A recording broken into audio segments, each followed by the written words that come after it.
Dun dun dun. And I am live. Welcome, replay viewers, because you all are the only ones who get to see the beginning of this. All right, then. Dun, dun, dun, dun, dun, dun, dun, dun, dun, dun, dun, dun. You know that sound effect that they make at the beginning of newscasting, or at least they used to? That's what I was trying to imitate. I am not Adrian Kronhauer, however, although maybe this will be interesting, maybe it will not be. So, for those of you just checking in, hi, my name is Brooke Cheney, and I am here in Connecticut at a Great Start Shooting School.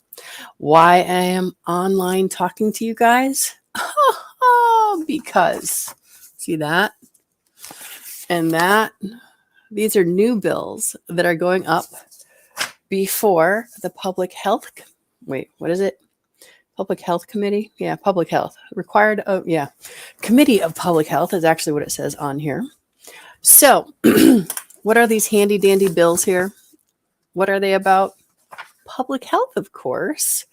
Why am I, Brooke Cheney, a firearms instructor and owner, talking about public health bills? What do guns and public health have to do with one another? Well, here's the deal. Depending on who you are, they kind of really shouldn't, but they kind of really do. So, let me tell you what's going on here in Connecticut. Right now, just a mere few hours ago, CCDL has sent out the Connecticut Citizens Defense League Action Alert because on Monday, nary 3 days, 2.5 days from now, they are going to have a hearing starting at 11 a.m. via Zoom. And what's it going to be about? Well, let me tell you. The subject matter will be gun violence prevention and other public health related bills. The two bills below are anti-gun and will affect your rights. So, what is CCDL asking us to do? Number one, please, by all means, write a testimony. And ideally, at the end of this video, you will have a better idea of what perhaps might want to be in your testimony. Two, email your written testimony to publichealthtestimony@cga.ct.gov. And obviously, sorry, if you're only listening to this, it's PH testimony, but that stands for public health.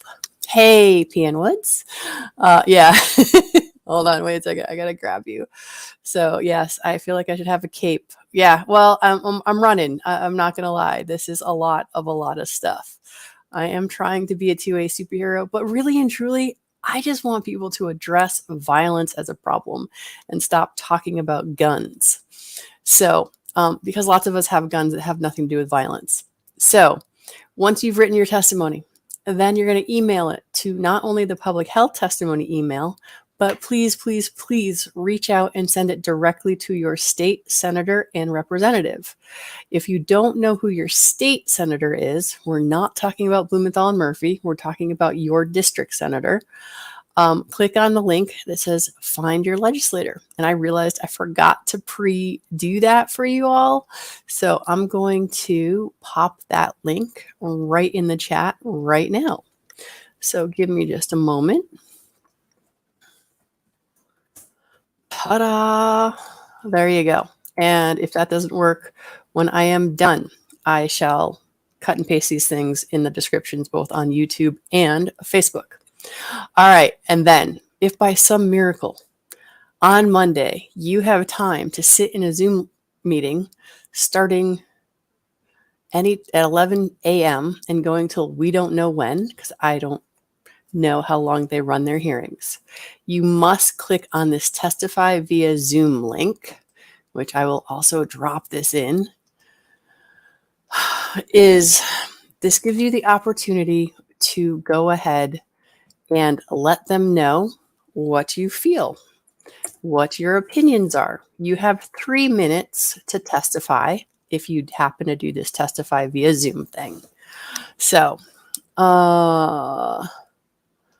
let's see. Besides DC Project, you have a preferred gun rights org. So here's the thing, Domo, is that here in Connecticut, CCDL is absolutely my preferred gun rights organization. And as far as nationally, I don't. other than DC Project. So, because I know DC Project the most. So that is the answer to that. So yes, NCT. Sorry, that was your next part, right? So yeah, it is Connecticut Citizens Defense League, whose stuff I am sharing with everybody. All right, so step one, prepare your testimony. Like I said, at the end of this video, you will have an idea of what that's going to look like. Email it to your senators, excuse me, and state reps, as well as to the public health testimony email. And if you have an opportunity, and here's the thing, even if you don't know if you can make it, some of these meetings go on crazy late. So if you can, sign up before 3 p.m. tomorrow, Sunday, March 27th. And if you make it, great, and you have an opportunity to jump in. If you don't make it, that's okay. At least you tried. So let's get into the bills. Ready? All right. SB number 477. SB means Senate bill. An act concerning the public health of residents of the state. Now, here's an interesting thing. When you go to this bill, the part that we are not liking is Section 7 of SB number 477. The rest of the bill has to do with dementia and special care units. So we are only against Section 7 because Section 7 is talking about creating a 21-member commission on gun violence, intervention, and prevention. So who will be in the commission? Members of organizations that have spent hundreds of thousands of dollars lobbying for gun control here in Connecticut. Representatives for organizations like Connecticut Against Gun Violence, Mothers Against United Against Gun Violence. So if you want to know more, when we click on this link, it will bring you to the actual General Assembly page, at which point, if you want to see what's in the bill, you click on where it says raised bill doc. Okay. And so Domo, just so you know, DC Project is national. So when you donate to DC Project and you're in Texas, it will go to the Texas girls because we do have folks there. So I appreciate that. And so do the girls in DC. We also have national stuff that does go out to everyone. All right. Try to stay back on track and not get sucked into the things. So here we are in the actual bill. Like I said, initially, if you start reading it, you're like, wait a second. Why would I be against this bill? We're talking about dementia and special care unit or program. We're obviously not against any of that. However, if we continue on to Section 7, hold on. I have it highlighted. Wait, I should just go to my written one so you all don't have to wait for me to get to this. All right, so on page 9, what page are we on now? All right. Oh my goodness, I went past it. All right, Section 7 starts on line 229. So when you are chatting, when you're writing your testimony, you can say, dear representatives and senators of the Public Health Committee, please vote no or please remove lines 229, Section 7. And then it goes all the way to, I got to cheat on my notes, through line 339 to be removed from the bill. Why do we want this removed? Well, I got my Cliff Notes here, so we're going to go to those instead versus reading through the entire bill. Oh, but the whole reason I went to the bill is so I could drop that link for y'all. Hi, DJ. And yes, tonight you're welcome to drop links for me. But for right now, because I'm winging this, we're just going to go there. So if you want to look at this bill, click on the link I just dropped. So Section 7. Now I'm going to go back to my Cliff Notes of the bill. So violence in our society is absolutely something that every gun owner and every person is against. However, we do want to reduce it. The problem with this bill and Section 7 is that it's focusing on guns and not on violence prevention alone. So there are already programs that have been proven to work, right? Our government body gets slower in responding to our needs as it grows bigger and requires money to keep it going. The bill does not serve people who have to deal with violence on a daily basis. All they're doing is making it harder to actually get anything done. And as much as I wish I hadn't just closed the bill, sorry about that, everybody. The thing about this bill, and I can run through it relatively quickly because it's not horribly long. I mean, it's horrible, but it's not horribly long. Oops, not 200. That's too hard to read. So if I go to page 9, I'm almost getting better at this, right? Oops, that's not what I want to do. I have a mouse that I'm playing with and it's not working the way I want it to. Sorry about the delays, folks. All right, so page 9. This is what we go through trying to figure stuff out, right? So first thing they're trying to do is create a new, a whole new thing, right?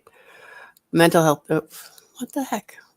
What number am I on? I'm looking at the wrong screen.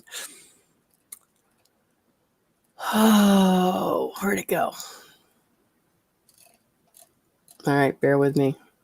I know it's here somewhere. Page 8. Ah, that was my bad. I went too far. All right, section 7. There we go. Because I'm going to explain to you what some of this stuff says. Because I've been doing this stuff for over a decade. And honestly, it's a pain in the neck. And I'm starting to sort of understand this. So a couple things for you to notice. See where it says new? That means this is new language. It's being added to the legislative process within our bills and our laws. So some of the stuff you look at. So establish a commission on gun violence intervention and prevention. Okay. So we're creating more government. We certainly do not need more government. We already have enough problems funding the existing government that we have and getting them to implement things on a regular basis. So community-centric gun programs and strategies. How about we just get to violence prevention? Let's stop wasting time and money. Now, here's what it tells you how this is going to happen. The commission shall be composed of the following members. They're going to be folks that are handpicked. Whenever you see the words to appointed or to appointed, they're talking about someone's going to be able to say, oh, I like you and I like your point of view. So I'm going to appoint you to this new commission. And then it goes on all the different people that are being appointed to do this. And I promise you, someone like me is not going to get appointed to one of these positions.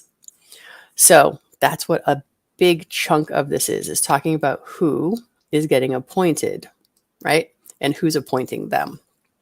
Once they get through who's going to be part of this, then they start talking about, oh, well, initial appointments will be to the commission shall be made no later than 60 days after the effective date. Effective date is at the end of this thing, which is until next year.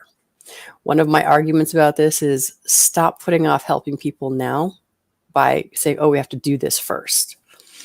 And it continues on about who's going to get appointed, who's getting the positions. So now this sounds good, right? The members of the commission shall serve without compensation, but shall within the limits of available funds be reimbursed for expenses.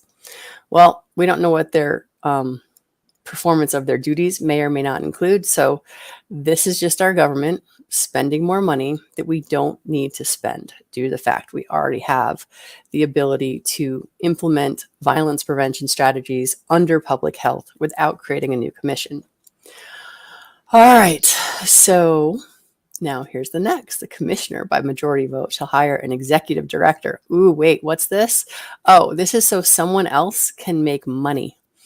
The executive director is going to get paid, and the executive director can then also have 2 administrative assistants. Hey, Vanessa Kitty. Oh, wait. See, my mouse is on 2 places and I just don't even know. So more money, more money, more money. if we're trying to save lives, prevent violence, we need the money to go directly to violence prevention strategies, not to an executive director and assistants. So they're going to implement all of this stuff, which, evidence-based, evidence-informed, community-centric programs. Here's the truth. Violence prevention is always community-centric programs. The DOJ, Department of Education, there's a couple more. CDC, community-centric programs are the way to prevent violence. We do not need an entire new commission to go look up this stuff again. It's already out there, which I'm going to talk about more in the second bill. So, the idea behind this is lovely. Let's prevent violence. The need to wait until January 1st of 2023 to get reports from them and find out what's working and what's not, also not spectacular. And why wait if we already have the money? Hold on. I got to put this up. So yes, we are always. And the fact that Vanessa Kitty has her CCDL sticker, that's totally old. What's it say? Can only get that one in person. Oh, gotcha. All right. So there we have it. That is the first one we're talking about. So I'm going to go back to what I'm writing in at this point in time. This is my rough draft. So section 7, lines 229 through 339 are to remove from this bill. The bill does not serve the people who have to deal with violence on a daily basis. You are taking money away from them versus funding the programs that we already know work.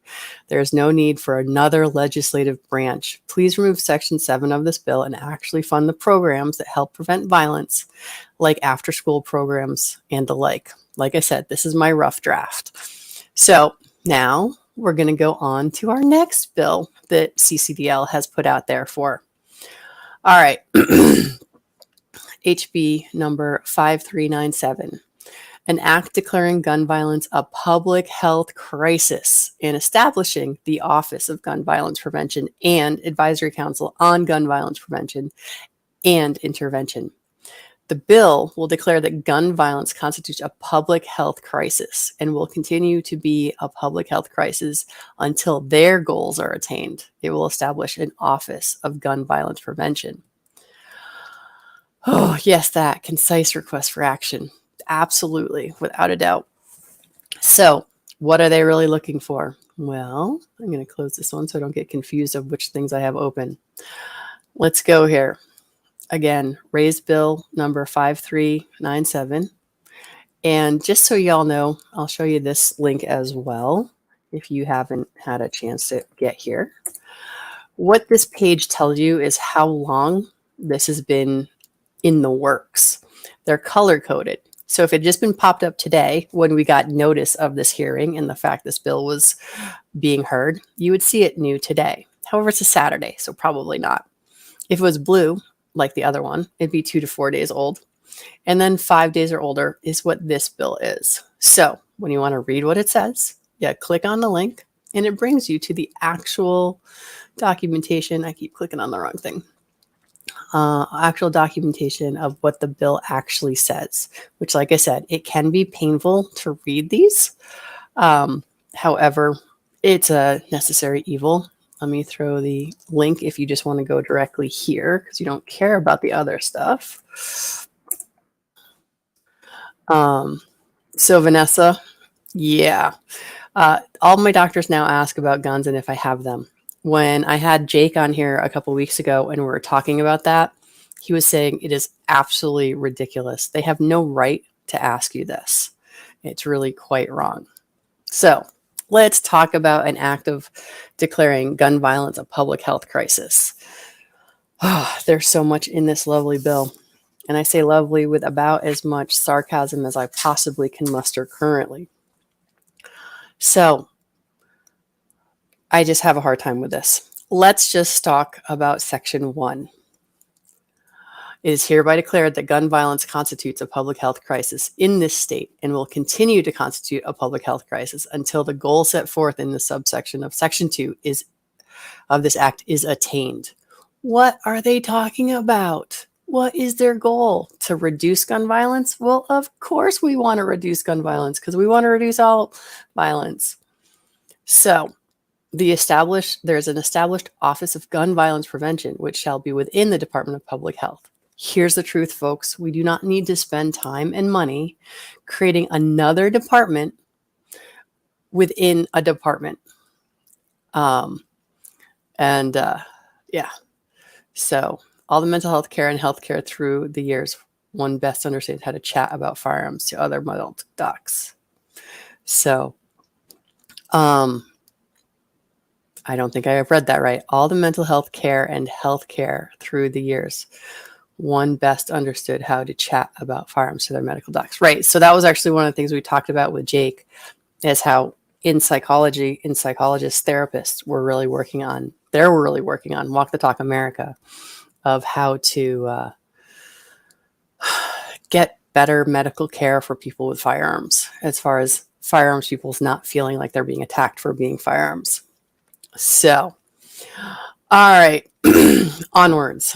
The Office of Gun Violence Prevention shall work towards the goal of substantially decreasing the level of gun violence in the state. Now, here's something I really want you to pay attention to.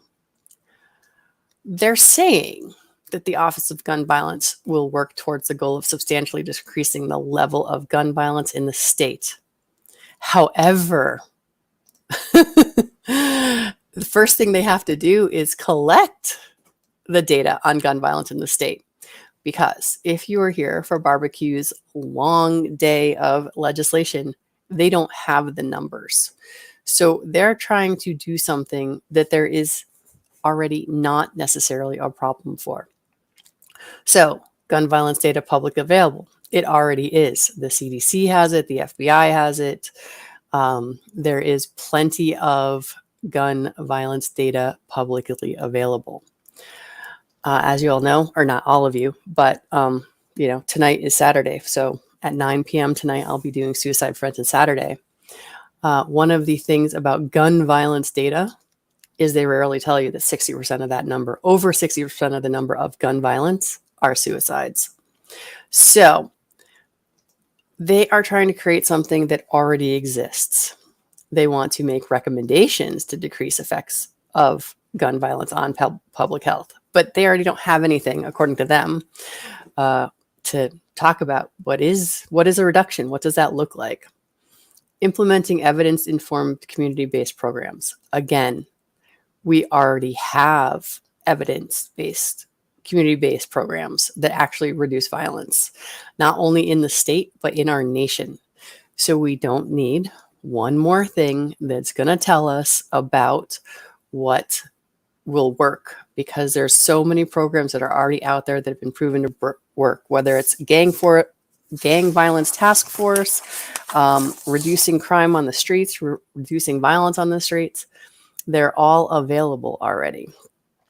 So again, waiting until January 1st of 2023 to make sure this is all in place. We already have the public health department, and you can implement these things under public health. We don't need an Office of Gun Violence Prevention. So I will deal with the comments when I'm done, because otherwise this will be a forever long thing. All right. So Office of Gun Violence Prevention shall establish administrative grant award programs. So what is this again? What are we talking about? Oh, money. One of the things that I really have issue with is the money is going to go for intervention and mental health aftercare for gun violence survivors. Hello, folks. Why are we being so myopic?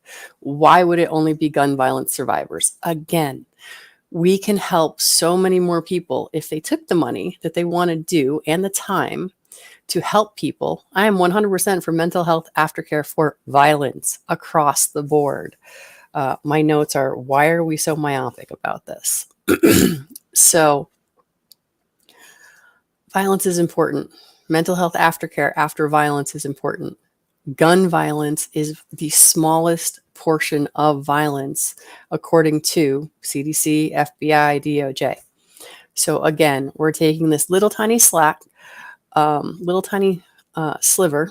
and it's just like, are you kidding? All right, so yes, for survivors, it's a bit late. Well, it is and it's not, because one of the reasons why you want that mental health aftercare is because after the violence, it doesn't end. And I can tell you this because, as we've discussed in the past, I am a victim of sexual assault. And not 10 years ago, I came across one of my attackers while sitting at a restaurant with my family.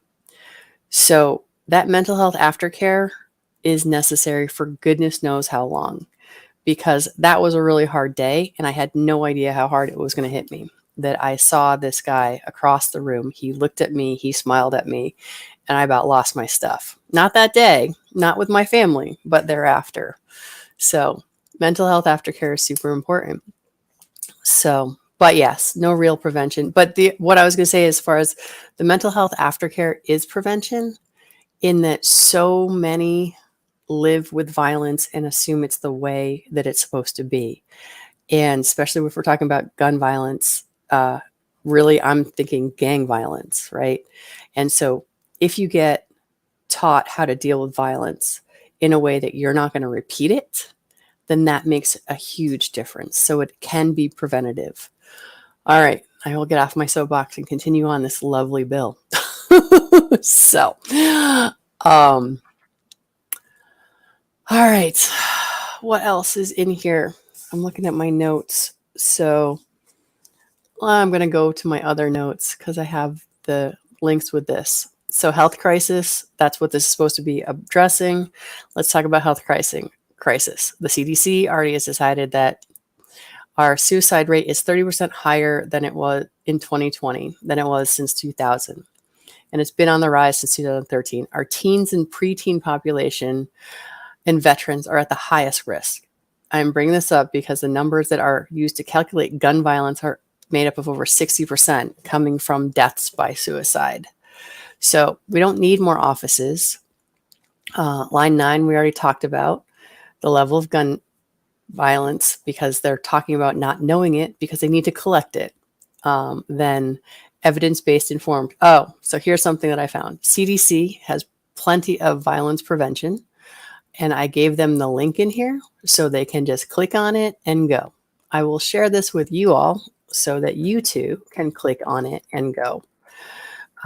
The other part is they're looking for programs that have been proven to work. Well, the Department of Justice, they just spent over $44 million on programs that they believe already work. So I would say we don't need to create a whole brand new arm of our government to look for these things. It's already existing. So they can already use the public health department. They don't need to create a new thing. Violence is violence. It does not matter what tool a violent person uses. And to get back to the end of the bill, the Department of Public Health. Oh, ready? Here was my word of the day. Promulgate. Yeah, I don't even know what that word actually, how to pronounce it. However, because they used it, I had to look it up. So to put into effect by formal public announcement. Here is one of those things why reading the bill can be helpful.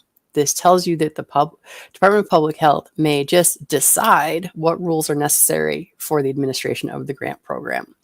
So open-ended wording within here allows them all sorts of leeway if this bill were to pass.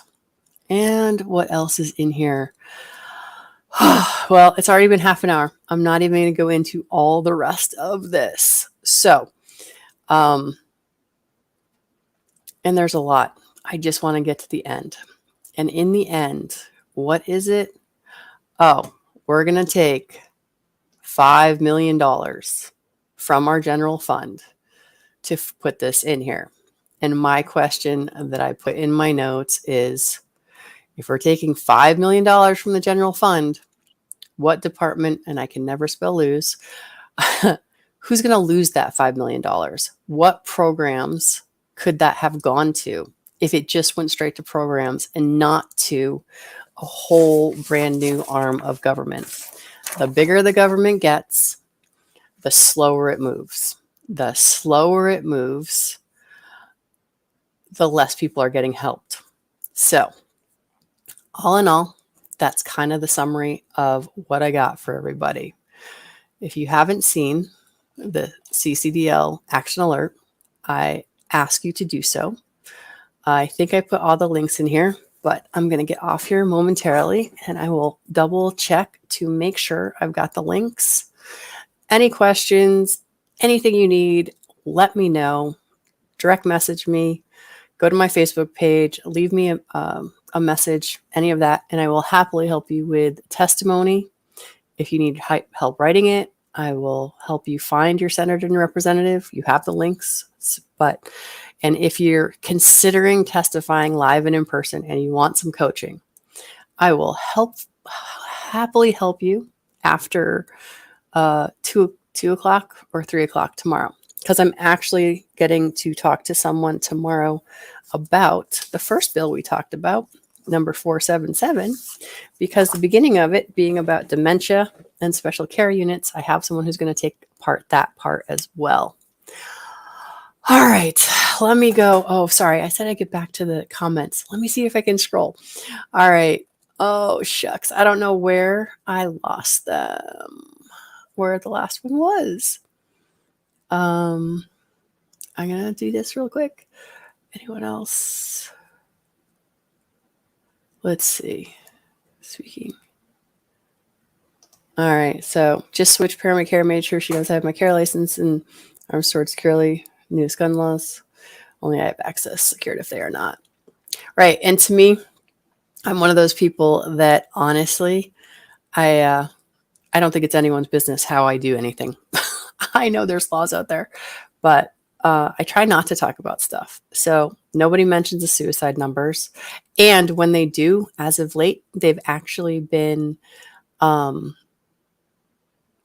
to downplay them in that, it's not 60% anymore. It's less than that, which is total garbage because suicide has currently been going up over the last 10 years, not down. And as CDC says, it's been going up over the last 20 years, but I've just been paying attention to the last 10. So, I mean, this is what suicide with the pleasure using a firearm to do it is so small. Well, that's not actually true, hon. Suicide, suicide by gun is actually the largest percentage of how people commit suicide. So I wish that it was smaller, but it is currently not. But it is getting smaller because, again, our preteens and our teens are becoming part of the suicide number, and many of them do not have access to suicide or to guns. Let's see. Oh, all right, Vanessa, give me a link for the 3 bridges that have go-to spots for suicide.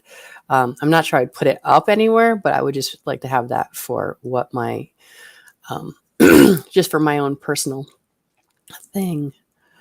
All right. I think that's everything. I think I got caught up on all of this. Oh, wait, no, there's more. And yeah, in this state, Connecticut, each legislative session keeps pushing to pass even more arms restrictive legislation. And yeah, they're trying to ban everything. And again, this is why when I'm talking about these things, it's totally, let's actually focus on preventing violence, and everyone can get behind that. This whole banning gun stuff doesn't work. The cities that have the most stringent gun laws are the ones who also have the highest gun crime. So, all right. Have I gotten anywhere? Oh my gosh. Wait, do you guys keep talking after I start replying to these? Oh, let's see. I think you guys are just talking to each other. And G-Webs finally joined us. Thank you, sir. I just want to let you know that I gave away another deck of your cards today and sent people to you. Okie dokie. And hey, CNT, I will see you tonight, I hope, at an actual 9 o'clock suicide prevention. Resource to track numbers about suicide. So not really. I actually end up going to lots of different places. I start with the CDC.